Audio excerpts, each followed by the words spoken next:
여러분 안녕하십니까? 뉴스타트 3부 시작합니다. 서울 남부구치소에 수감된 김건희 씨가 내일 특검에 출석 요구에 응하기로 했습니다. 특검은 구속 후 첫 조사 때와 마찬가지로 이번에도 공천 개입 의혹에 대한 질문을 이어갈 것으로 보입니다. 안동준 기자입니다. 구속 수감된 김건희 씨가 오는 18일 오전 10시 특검에 출석하기로 했습니다. 김 씨가 구속된 이후 특검에 출석하는 건 이번이 두 번째입니다. 특검은 지난 14일 구속 이후 첫 조사가 끝난 뒤 김 씨에게 소환을 통보했습니다. 다만 특검이 소환을 통보한 시각에 변호인 접견이 예정돼 있어 실제 출석할지는 불투명했습니다. 이후 김 씨 측은 접견을 취소하고 최종적으로 소환에 응하기로 한 것으로 파악됐습니다. 특검은 구속 이후 첫 조사에서 공천 개입 의혹에 대해 준비한 질문의 절반가량만 소화했습니다. 김 씨 건강 상태를 고려한 건데 이 때문에 오는 18일 조사에서도 공천 개입 의혹에 대한 조사가 이어질 것으로 전망됩니다. 이런 가운데 김 씨 구속영장에서는 빠졌던 다른 의혹에 대한 수사에도 힘이 실리고 있습니다. 특검이 김건희 집사로 알려진 김예성 씨의 신병을 확보한 만큼 이른바 집사 게이트 수사는 의혹의 본류로 향할 것으로 보입니다. 김 씨가 지분을 가진 IMS 모빌리티에 HS 효성 등 대기업들이 투자를 결정한 배경에 김건희 씨가 있는지 입증하는 것이 핵심입니다. 앞서 특검은 HS 효성이 계열사 신고 누락 등으로 경고 처분을 받은 것을 두고 의혹에 비해 가벼운 처분이라는 지적이 있었던 것과 관련해 결정 배경을 살펴보기 위해 공정위를 압수수색했습니다. 특검은 앞으로 김 씨가 횡령한 것으로 특정한 33억 8천만 원이 김건희 씨에게 흘러간 정황은 없는지 살펴볼 전망입니다. YTN 안동준입니다. 법무부가 조사를 거부하며 구치소에서 두문불출하고 있는 윤석열 전 대통령과 관련해 적극 대응에 나서고 있습니다. 특검이 이를 발판 삼아 윤 전 대통령 체포영장 집행에 다시 나설지도 관심입니다. 이경국 기자입니다. 6월 말과 지난달 초 잇따라 내란 특검 조사에 응했던 윤석열 전 대통령. 하지만 구속영장이 발부되자 돌연 조사를 거부했습니다. 김건희 특검의 출석 요구에도 마찬가지. 구치소 기동순찰팀까지 투입된 체포영장 집행도 강한 저항에 무산됐습니다. 완강하게 거부를 하시니까 다시 한번 앉아있는 의자 통째, 의자 자체를, 의자를 들고 그 의자에 앉아있는 대통령님을 같이 들어가지고 같이 또 옮기려고 했습니다. 이런 가운데 법무부가 서울구치소장을 전격 교체했습니다. 올해 초 윤 전 대통령 구치소 면회 때 휴대전화가 반입됐던 정황이 포착됐기 때문인데 다만 연이은 인치 실패에 대한 문책성 인사 아니냐는 분석도 있습니다. 소장 교체로 구치소 교도관들이 향후 특검의 강제구인이나 체포영장 집행 시도에 더 적극적으로 협조할 수 있다는 관측이 나옵니다. 김건희 특검도 상황이 달라진 만큼 다시 윤 전 대통령 체포 시도를 고민해볼 여지가 있다는 입장입니다. 윤 전 대통령 측은 당뇨 망막증으로 인한 실명 가능성을 주장하는 등 여전히 건강 문제를 호소하는 상황. 하지만 법무부는 실명 위기라는 주장은 사실이 아니고 윤 전 대통령 건강이 매우 안 좋다고 보기도 어렵다며 적극 반박했습니다. 이에 윤 전 대통령 측이 건강에 이상이 없다는 건 구치소에 처음 들어갈 때 상황 아니냐고 다시 반박하며 공방을 벌이기도 했습니다. 법무부가 윤 전 대통령 수감과 관련한 논란에 적극 대응에 나선 가운데 이를 발판 삼아 특검이 윤 전 대통령에 대한 조사를 진행할 수 있을지 주목됩니다. YTN 이경국입니다. 지난해 12.3 비상계엄을 앞두고 우리 군이 모두 10차례에 걸쳐 무인기 18대를 북한에 보냈다는 내부 증언이 나왔습니다. 이 과정에서 도발 원점 타격을 둘러싸고 김용현 당시 국방장관과 또 작전에 직접 책임이 있는 합참 간의 내부 충돌도 계속됐다고 군 관계자가 전했습니다. 나혜인 기자입니다. 북한은 지난해 10월 우리 군이 3차례에 걸쳐 평양에 무인기를 보내 전단을 살포했다고 주장했습니다. 합참은 확인해 줄 수 없다는 입장을 고수하고 있지만 계엄 사태 이후 특검 수사가 진행되면서 이런 정황은 기정사실로 드러나고 있습니다. 이승우 작전본부장께는 좀 보고를 드린 적은 있는 건가요? 네. 군인이라면 아마 당연히 아실 건데요. 네. 군 관계자는 YTN에 지난해 10월부터 11월 사이 총 10차례에 걸쳐 북한에 무인기가 투입됐다고 전했습니다. 동원된 무인기는 18대로 특히 10월 8일 밤 두 번째 평양 투입 작전 때는 4대가 날아갔다고 증언했습니다. 마지막 작전은 계엄 선포 2주 전인 11월 19일 북한이 31번째 대남 쓰레기 풍선을 살포한 다음 날로 파악됐습니다. 당시 김 전 장관은 합참 작전본부장에게 북한이 또 쓰레기 풍선을 보내면 원점 타격을 건의하라고 지시한 것으로 전해졌습니다. 원점 타격을 건의하면 자신이 직접 육군 지상작전 사령관에게 타격을 명령할 테니 김명수 합참의장에겐 보고하지 말라고 했다는 겁니다. 김 전 장관의 이런 지시가 계속되자 합참은 계엄 선포 사흘 전인 11월 30일 장관이 임의로 지휘하지 못하도록 유엔사 통보 등 관련 절차를 더 복잡하게 만들며 저항했다고 군 관계자는 밝혔습니다. 특검은 김 전 장관의 이런 지시들이 북한을 자극해 국지전을 유발하고 이를 계엄 선포 명분으로 삼으려 했던 게 아닌지 들여다보고 있습니다. 하지만 김 전 장관 측은 북한의 풍선 도발에 단호히 대응하라는 건 국방장관으로서 할 수 있는 지시라며 맞서고 있습니다. 이 과정에서 원점 타격을 둘러싸고 국방장관과 합참 간 충돌 상황도 내부 증언으로 드러나면서 12.3 비상계엄 당시 합참 패싱 논란이 다시 수면 위로 떠오르고 있습니다. YTN 나인입니다. 비상계엄 이후 비화폰 정보 삭제 의혹을 수사 중인 내란 특검이 박종준 전 대통령 경호처장을 추가 소환했습니다. 내란 특검은 어제 오전 박 전 처장을 피의자 신분으로 불러 조사했습니다. 박 전 처장은 지난해 12월 6일 홍장원 전 국정원 1차장, 김봉식 전 서울경찰청장 등의 비화폰 기록을 원격으로 삭제하는 데에 관여했다는 의혹을 받고 있습니다. 이재명 정부 들어 남북관계 개선을 위한 조치들이 잇따라 단행된 가운데 이 대통령이 북한과의 대화와 소통 의지를 직접 피력했습니다. 오는 25일에 열리는 한미 정상회담에서 대북 정책도 의제가 될 것으로 보이는데요. 북한이 선을 긋고 있는 상황에서 남북 대화 재개에 물꼬를 트는 계기가 될지 주목됩니다. 이종원 기자입니다. 이재명 대통령은 최근 국무회의에서 남북 간의 대화와 소통이 조금씩 열려가길 바란다고 밝혔습니다. 취임 이후 북측과의 대화 의지를 직접 밝힌 건 처음으로 평화가 곧 밥이고 경제로 축약된 실용적 대북 정책 로드맵도 거듭 강조했습니다. 가급적이면 대화도 소통도 다시 시작해서 또 평화와 안정이 뒷받침되는 한반도를 통해서 각자의 경제적 환경도 개선했으면 좋겠다는.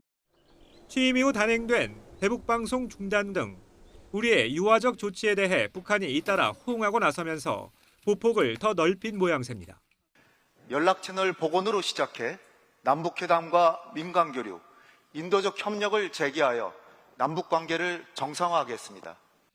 그러나 북한은 지난달 말 남북이 마주 앉을 일은 없을 거라고 단호히 못 박은 데 이어 최근 담화에선 남측을 주적으로 헌법에 명기하겠다며 대남 적대 정책을 고착화하겠다는 뜻까지 밝혔습니다. 다만 문턱을 높이긴 했지만 미국과는 조건만 맞으면 대화할 수 있다고 밝힌 만큼 오늘 25일 열릴 한미 정상회담이 한반도 정세의 주요 분기점이 될 수 있다는 전망도 나옵니다. 한반도의 평화 구축과 비핵화를 위한 공조 방안에 대해서도 논의하게 될 것입니다. 이재명 정부는 북미 대화가 남북관계 개선을 견인할 수 있다며 적극 지원하겠다는 의사를 여러 차례 밝혀왔고 최근 미국 대북 담당 고위 인사는 북한과의 대화 준비 가능성을 언급하기도 했습니다.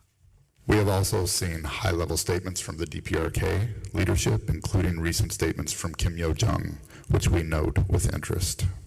앞서 정동영 통일부 장관은 한미 정상회담에서 남북관계 개선을 위한 양국 공동의 역할을 담은 제안을 내놓을 수 있도록 준비하겠다고 밝혔는데 묘안 마련이 가능할지 주목됩니다. YTN 이종원입니다. 이재명 대통령이 조만간 중국의 특사단을 파견할 예정입니다. 대통령실 관계자는 어제 YTN에 대중 특사단 파견을 추진하고 있다며 구체적인 시기와 만남 대상은 조율 중이라고 밝혔습니다. 중국 특사에는 박병석 전 국회의장과 김태년, 박정 의원 등이 포함된 것으로 전해졌습니다. 이재명 대통령과 김혜경 여사는 광복 80주년을 기념해 오늘 서울의 한 영화관에서 국민과 함께 영화 독립군을 관람합니다. 이 대통령은 기왕이면 더 많은 분이 자랑스러운 광복군 역사를 기리고 기억해 주길 바라는 마음에 함께 관람할 분들을 모신다며 어제 SNS를 통해 일반 시민 참석자 신청을 받았습니다.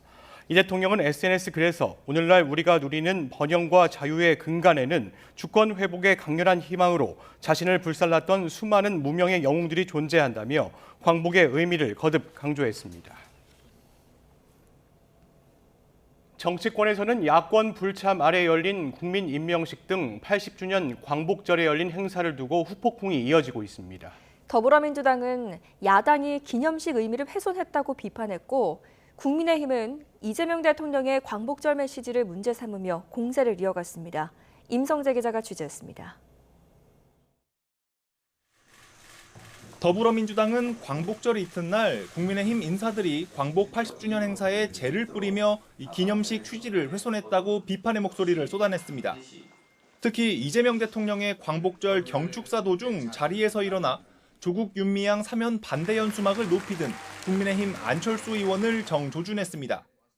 광복절 기념식을 당대표 선거 홍보용으로 이용하는 정치적 쇼를 벌였습니다. 시대 정신을 되새기는 자리를 훼손한 것입니다. 송원석 비상대책위원장과 김문수, 장동혁 등 다른 당권 주자들도 광복절 모욕 행태를 보인 건 마찬가지라며 야권 전체로 전선을 확대했습니다. 윤석열, 김건희 정권에선 말 한마디도 못하던 이들이 꼭두각시 같다면서 국민의힘을 싸잡아 광복 이후 태극기를 흔들던 친일 부역자와 다를 바가 없다고 비판했습니다. 여당의 주된 저격 대상이 된 안철수 의원은 매국 사면을 옹호하는 앞잡이들에게 정의봉이 약이라며 곧바로 맞받았고 김문수 후보도 9.19 군사합의를 선제적 단계적으로 복원하겠다는 이 대통령 경축사를 콕 집어 김정은 대변인이 아니면 나올 수 없는 발언이라고 비난했습니다. 일체히 적대 행위를 하지 않겠다는 이 대통령의 대북 메시지를 겨냥한 당 차원 비판의 목소리도 나왔습니다. 북한이 허망한 개꿈이라 조롱하는 상황에서도 끝까지 화답을 기대하겠다고 하니 국민의 인내심을 시험하는 일입니다. 허상의 평화에 구걸할 것이 아니라 국민의힘은 국민임명식에서 이 대통령이 낭독한 편지 내용을 두고도 진영만 챙기는 거짓말의 향연이라고 깎아내렸습니다. 국민 화합의 장이 돼야 할 광복 80주년까지 정쟁 대상으로 전락했다는 비판이 나오는 가운데 특검 수사에 입법 이견까지 고려하면 8월 임시국회도 살얼음판 정국이 이어질 거란 전망이 나옵니다. YTN 임성재입니다. 광복절 연휴가 지나면 개점 휴업 상태였던 국회도 재가동되고 상임위원회와 본회의 역시 활발하게 열릴 전망입니다. 여의도에서 찍힌 국회의원의 휴대전화 사진 한 장은 금배지를 떨어뜨리게 할 정도의 결정적인 한 방이 되곤 하는데요. 여의도의 휴대전화 잔혹사를 강민경 기자가 정리했습니다. 이재명 대통령의 후보 시절 비서실장으로 국정기획위원회 요직까지 맡은 새 정부 첫 법제사법위원장. 꽃길을 걷던 사선의 이춘석 의원을 한순간에 범죄 피의자로 전락시킨 건 이달 초 본회의장에서 찍힌 사진 한 장입니다. 보좌진 명의 계좌로 주식을 사고 파는 장면은 해명조차 무색한 차명 거래 의혹의 강력한 증거였습니다. SNS에 올린 그게 전부입니다. 그다 조사하면 밝혀질 거니까. 그 핸드폰이 보좌관 핸드폰입니다. 같은 날 국민의힘 송원석 비대위원장도 눈웃음 이모티콘을 담아 용산에 사면 부탁 메시지를 보낸 게 포착돼 체면에 구겼습니다. 이 메시지 수신자였던 강훈식 대통령실 비서실장 역시 5년 전 국정감사장에서 모바일 게임을 하는 모습이 찍혀 곤욕을 치른 뼈아픈 과거가 있습니다. 공모 중 여성 나체를 검색하거나 골프 약속을 잡던 수많은 의원이 구설에 오르고 또 고개를 숙였습니다. 스마트폰 보급 15년, 이처럼 의원들 휴대전화는 여의도 사진기자들 타깃이 된 지 오래입니다. 가십으로 소모되는 경우가 대부분이지만 전국을 뒤흔드는 경우도 적지 않습니다. 윤석열 정부의 당무 개입 논란을 상징적으로 보여준 이른바 체리 따봉이 대표적입니다. 사적인 문자 내용이 저희 부주의로 인해서 유출 공개되어서 국민 여러분들께 심려를 끼쳐드린 점에 대해서 문재인 청와대 출신 의원의 이 메시지는 포털 사이트 통제 논란으로 번졌습니다. 사정이 이렇다 보니 사생활 보호 필름을 붙이는 건 기본이고 카메라를 피할 수 있는 나름의 명당도 공유되고 있습니다. 정보 유출을 조금이라도 막아보겠다는 건데 성능 좋은 망원 렌즈를 피하기엔 역부족입니다. 일부러 휴대전화를 노출시키는 노련한 정치인도 덜어 있지만 여의도에는 늘 숨기려는 정치인과 보려는 취재진 사이 팽팽한 긴장감이 흐릅니다. 금배지를 달았다면 공직자로서 부끄럽지 않은 자세를 유지해야 한다는 지적도 적지 않습니다. YTN 강민경입니다.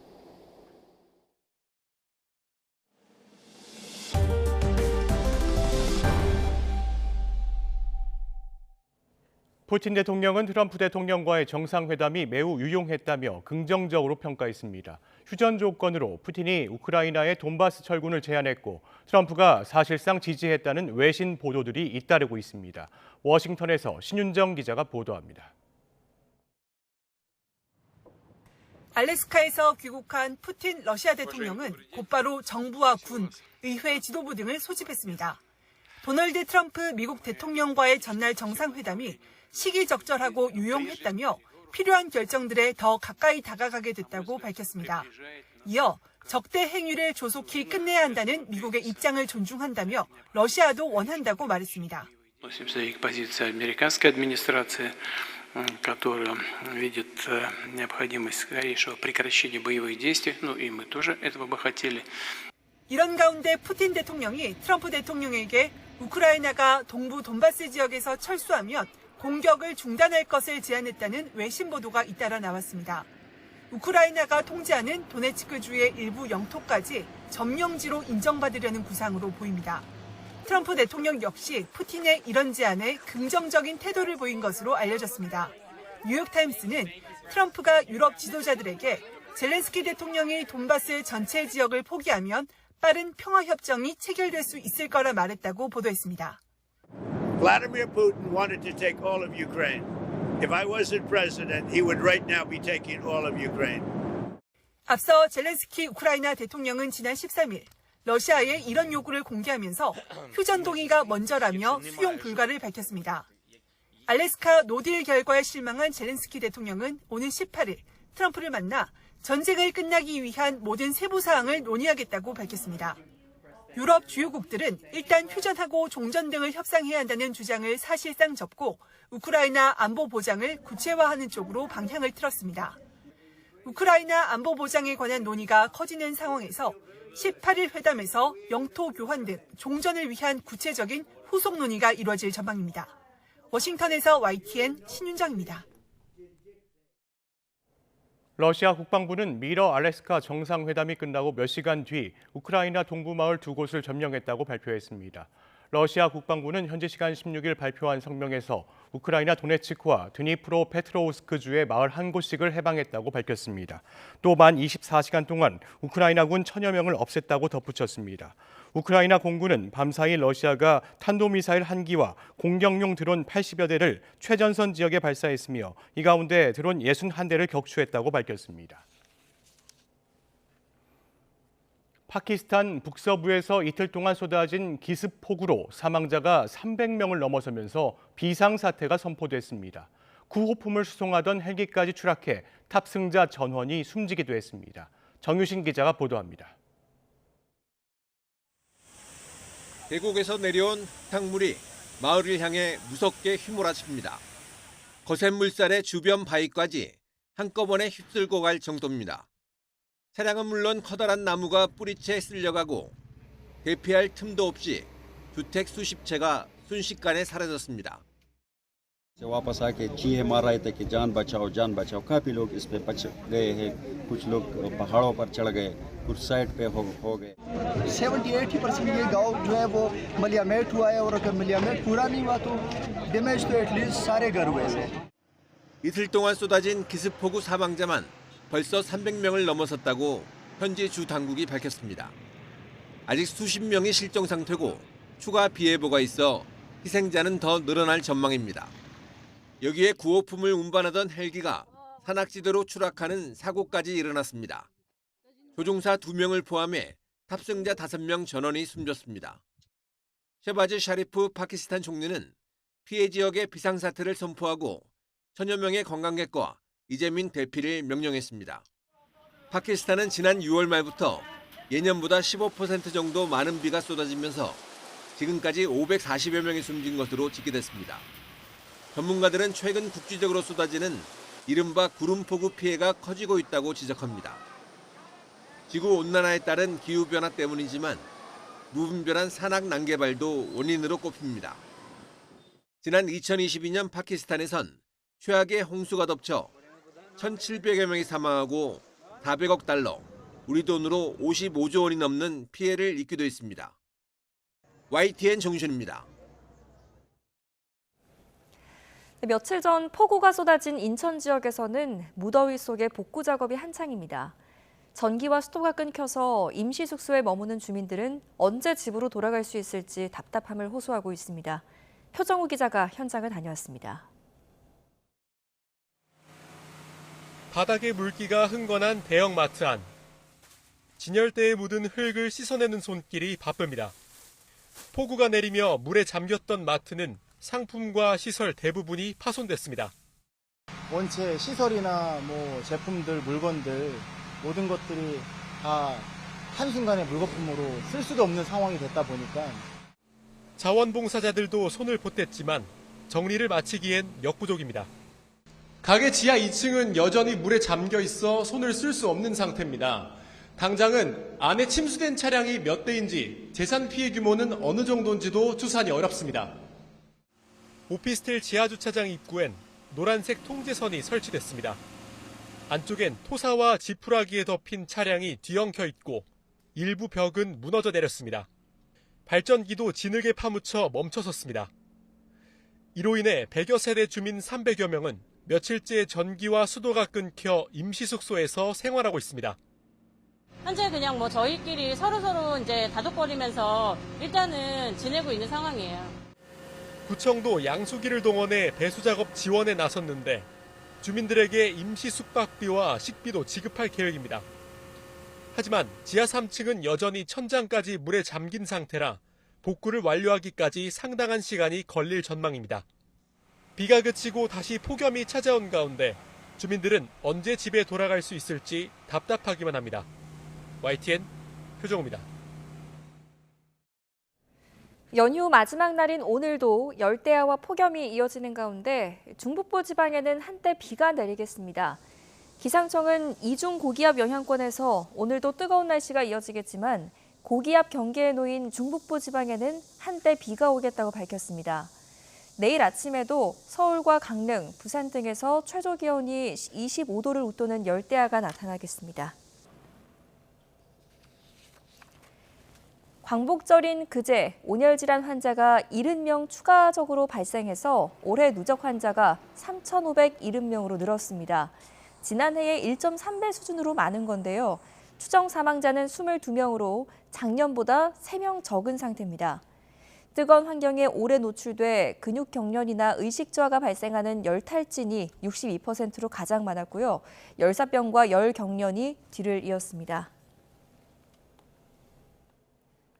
경기 용인시에 있는 중학교 배수로 공사 현장에서 무너진 흙더미가 작업자 2명을 덮쳐 1명이 숨졌습니다. 경찰과 고용노동부는 사고 경위와 함께 안전조치가 충분했는지 조사하고 있습니다. 윤태인 기자가 보도합니다. 학교 현관 앞에 깊게 땅이 파여 있고 주변에 흙더미가 높게 쌓여 있습니다. 안전모를 쓴 고용노동부 관계자들이 현장을 살펴봅니다. 경기 용인시 처인구에 있는 중학교 공사 현장에서 쌓아둔 흙이 무너지며 작업자 2명을 덮친 겁니다. 노동자들은 1.8m 깊이 구덩이 안에서 우수관을 묻는 작업을 하다 사고를 당했습니다. 신고 내용이 흙이 무너져 고립, 작업자가 고립됐다 이런 식입니다. 흙더미에 깔린 노동자들은 사고 직후 현장 관계자들에게 구조됐습니다. 이 가운데 50대 노동자 1명은 심정지 상태로 병원에 옮겨져 끝내 숨졌습니다. 또 다른 60대 노동자는 다리를 다쳤습니다. 몰랐죠, 우리는. 꽈라락 하는 소리에 그냥 꼼짝없이 그냥 묻힌 거지. 나는 반이 묻혔고, 사망한 사람은 더 많이 묻혔고, 그래서. 경찰은 공사업체 관계자들을 상대로 사고 경위를 조사하고 있습니다. 최근 내린 비로 집안이 약해지면서 구덩이가 무너진 건 아닌지도 들여다보고 있습니다. 고용노동부도 인명피해를 막기 위한 안전조치가 충분했는지 조사에 나섰습니다. YTN 윤태인입니다. 노동자가 일터에서 숨지거나 다치는 산업재해를 줄이기 위해 정부가 다음 달 노동안전종합대책을 발표합니다. 산업안전법 위반 업체에 대해 경제적인 이 불이익을 가하는 게 핵심인데요. 산재공화국이라는 오명을 벗는 계기가 될 수 있을지 주목됩니다. 이문석 기자가 보도합니다. 최근 포스코 ENC 공사 현장에서 산업재해가 잇따랐습니다. 이례적으로 대통령이 국무회의에서 해당 업체를 공개 질타했고 산재 감축은 주요 국정과제로 채택됐습니다. 산업안전보건체계 구축, 산재보상 국가책임제 실현으로 안전하게 일할 권리가 보장됩니다. 현재 만 명당 0.39명인 산재 사망률을 경제협력개발기구 평균인 0.29명 수준으로 줄이는 게 목표. 우선 정부는 산재 발생 업체의 경제적 불이익이 크게 돌아가도록 산업안전법 개정을 검토하고 있습니다.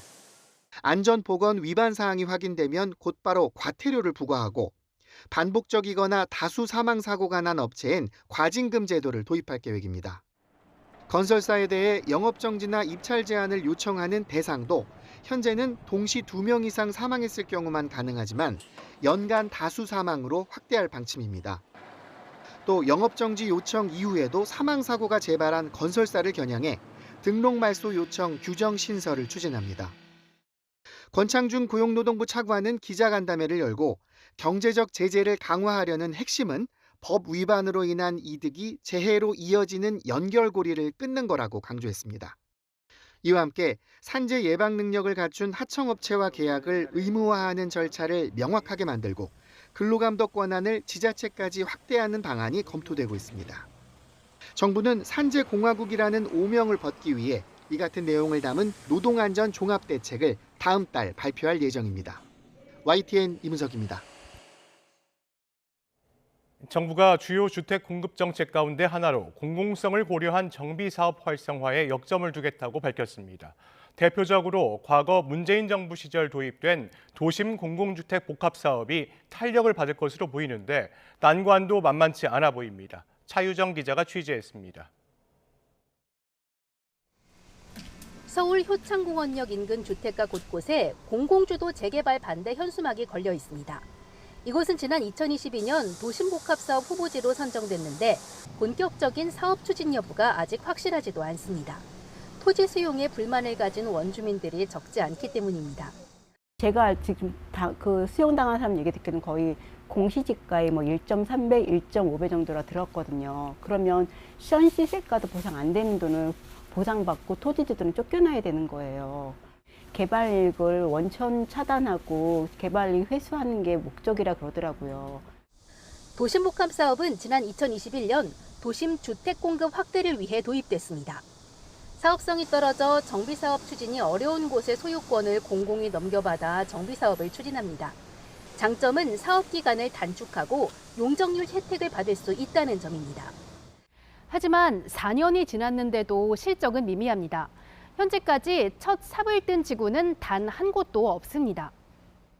처음 후보지로 선정된 곳 중 3분의 1 이상이 철회했고 그나마 빠른 곳이 시공사 선정을 완료한 서울 쌍문역과 방항역 인근 두 곳입니다. 공공이 수용하는 방식이다 보니 소유권 상실에 대한 부담감과 보상에 대한 불신이 크기 때문입니다. 신규 택지를 만드는 것에 비해서 이해관계자, 그러니까 사업에 동의를 해야 하거나 또는 보상을 해줘야 되는 사람들의 숫자가 훨씬 많다는 거예요. 후보지로 정해지면 매매가 까다로워지는 등 재산권 침해에 대한 거부감도 큽니다. 일부 지역에선 조합원 분양가가 일반 분양가보다 높은 현상도 나타나며 반대 여론을 키우고 있습니다. 강제 수용이기 때문에 우리 지역 주민들은 조합원 자격이 없습니다. 그냥 박탈당하는 거고 현금, 현물보상이라는 그 미명 하나에서 입주권 하나 주는 겁니다. 천도지구 몇 군데가 역전 현상이 나타난 데가 있습니다. 국토부는 최근 현물보상 범위를 확대하는 등 제도 손질에 나서면서 도심복합사업에 재시동을 거는 모양새입니다. 이해관계를 수렴하고 주민 신뢰를 회복하는 등 공공주도의 한계를 잘 보완해낼 수 있을지가 관건이 될 것으로 보입니다. YTN 차유정입니다. 반려동물과 함께 관람할 수 있는 전시가 제주에서 열리고 있습니다. 일주일 중 단 하루뿐이지만 반려인들의 반응은 뜨겁다고 합니다. 보도에 고재형 기자입니다.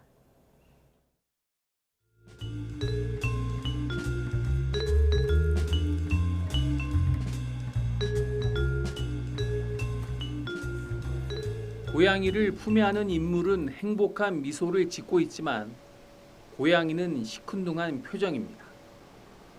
피곤해 보이는 직장인을 빼닮은 고양이 조각 작품의 제목은 월요병입니다. 제주현대 미술관에서는 개와 고양이의 시간이라는 특별전이 진행 중입니다. 회화와 조각 등 90여 점의 독특한 작품이 전시됐습니다. 특별전의 백미는 매주 수요일마다 반려동물과 함께 미술관을 둘러볼 수 있는 동반 프로그램입니다. 미술관에서는 일반적으로 동물들이 같이 이렇게 개방된 적이 없어서 이번에 저희 미술관에서는 반려동물과 함께하는 전시를 마련했습니다. 반려견과 함께 미술관을 찾은 사람들은 흔치 않은 기회인 만큼 매우 만족스럽습니다. 강아지랑 갈 수 있는데 거의 카페 정도밖에 없는데 이렇게 문화적으로 같이 즐길 수 있으니까 좋았어요. 특히 전시회는 좀 조용한 곳인데도 강아지랑 같이 올 수 있다는 게 좀 색달랐던 것 같아요. 또 이런 기회가 많아지기를 바라는 목소리도 적지 않았습니다. 강아지와 함께해서 좋고 이런 문화를 좀 더 발전해줬으면 좋겠어요. 지금까지 5차례 운영된 반려동물 동반 관람 프로그램에는 반려견 70여 마리가 다녀갔습니다. 반려동물과 색다른 추억을 쌓을 수 있는 이번 전시는 오는 10월 12일까지 개최됩니다. YTN 고재영입니다. 이번 주에 개봉하는 일본 애니메이션 귀멸의 칼날 극장판 예매량이 40만 장을 넘었습니다. 지난달 개봉한 일본에서는 1,500만 명이 넘게 봤는데 이 열기가 국내로까지 이어질지 관심입니다. 볼만한 영화와 OTT 작품을 김승환 기자가 정리해드립니다.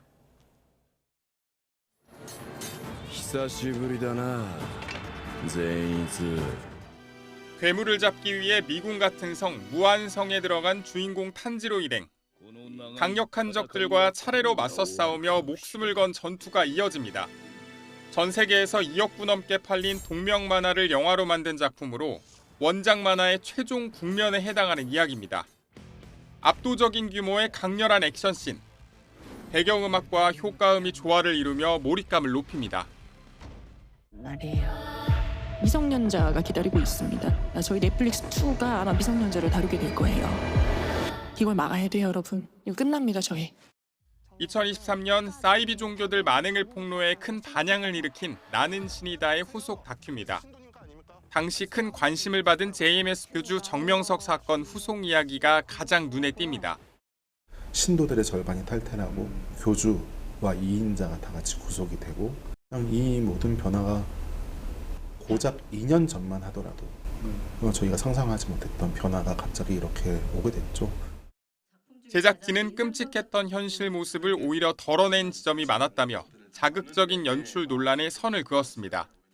점잖은 것을 만드는 게 공익성이라고 생각하지 않습니다. 실질적으로 어떤 변화가 있어야 하는지를 있는 그대로 가감없이 얘기할 수 있고 보여줄 수 있는 것이 JMS 사건 외에도 형제복지원, 지존파 연쇄살인, 삼풍백화점 참사 생존자 목소리를 통해 인간의 가치에 대한 질문을 던집니다. YTN 김승환입니다. 영화 좀비딸이 400만 관객을 돌파하며 올해 박스오피스 정상에 올랐습니다. 좀비딸은 그제 하루 29만 명이 봐서 누적 관객 수 409만 명을 기록 중인데요. 올해 개봉한 영화 가운데 관객 수가 400만 명을 넘은 건 좀비딸이 처음입니다. YTN과 한국외국어대학교가 함께 주최하는 제16회 중학생 영어 토론 대회가 개막했습니다. 어제부터 이틀 동안 한국외국어대학교 서울 캠퍼스에서 진행되는 이번 대회에는 국제리그 69개 팀과 국내 리그 32개 팀 등 모두 101개 팀, 303명의 전국 중학생이 참가했습니다. 오늘 리그전을 통해 예선을 통과한 팀은 본선에서 토너먼트 방식으로 우승팀을 가리게 됩니다. 시상식은 본선 경기가 모두 끝난 오늘 저녁 진행됩니다.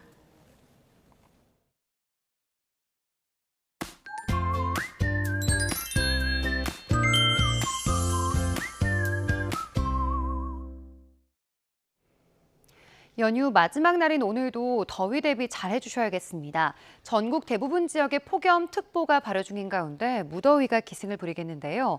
현재 26.4도로 열대야가 나타난 서울 기온 낮 동안 31도까지 오르겠습니다. 특히 폭염경보가 내려진 남부지방을 중심으로는 기온이 35도 안팎까지 오르면서 무척 덥겠고 습도 탓에 체감 더위는 더 심하겠습니다. 오늘 수도권과 강원 지방은 흐린 날씨 속에 비 소식도 있습니다. 오전부터 내일까지 10에서 많게는 60mm의 비가 내리겠습니다. 오늘 아침까지 강원과 충청 이남 지역에는 짙은 안개가 끼는 곳이 있겠고요. 낮 동안 안개가 걷히고 남부 지방은 대체로 맑겠지만 볕이 무척 강해서 자외선 지수가 높게 치솟겠습니다. 현재 기온 살펴보면 서울은 26.4도, 강릉 28.8도, 부산은 27.1도 등 도심과 해안 지역을 중심으로 열대야가 나타났고요.